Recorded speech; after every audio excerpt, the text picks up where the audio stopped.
Filing the FAFSA doesn't have to be a chore. With the right preparation, you can have it completed in no time.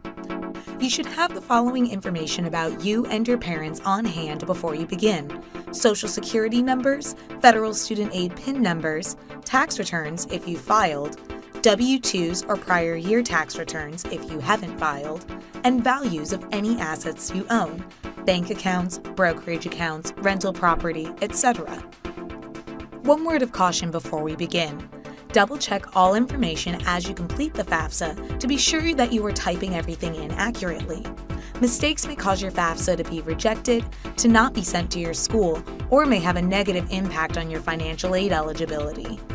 Always review your student aid report for errors and log back into the FAFSA to submit corrections if necessary. Okay, let's get started.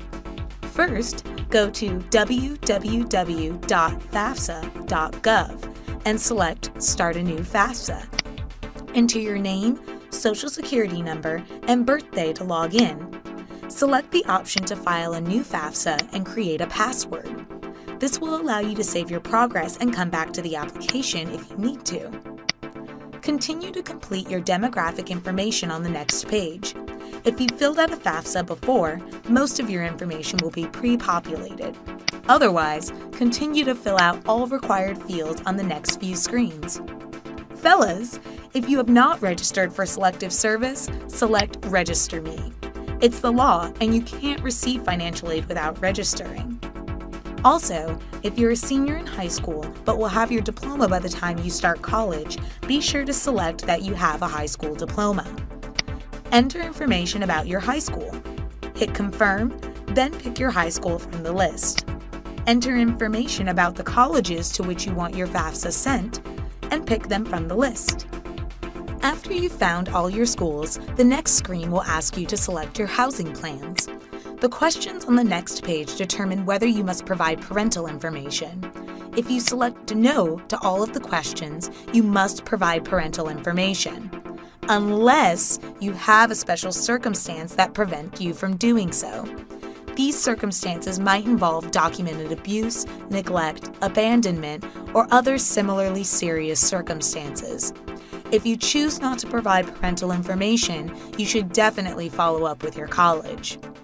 If you are determined to be a dependent student, the next screen will prompt you to enter information about your parents and their household. If your parents are living together, you'll need to provide information about both of them.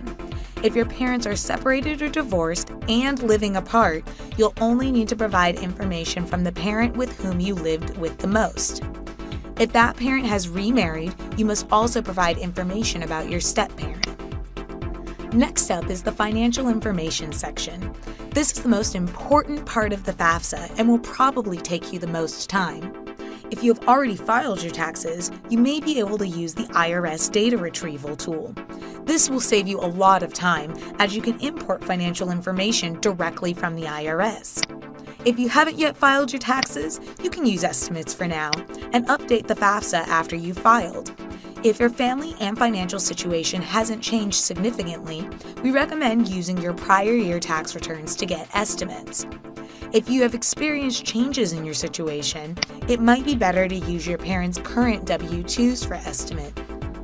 Either way, you'll need the following information: type of return filed, 1040, 1040A, or 1040EZ, adjusted gross income from your tax return or estimated from your W-2s, wages gathered from your W-2s, income tax from your tax return, exemptions from your tax return, and assets, bank accounts, brokerage accounts, rental property, etc. Once you've completed your parents' financial information section, you'll do the same thing for the student finances. Great job! You're almost done. All that's left is to sign and submit your FAFSA. Just agree to the terms, enter your PIN numbers, and hit Submit. Review the information on the confirmation page and review your student aid report when it's emailed to you. If you need to submit any corrections to the FAFSA, you can just log in and change the necessary fields, sign, and submit.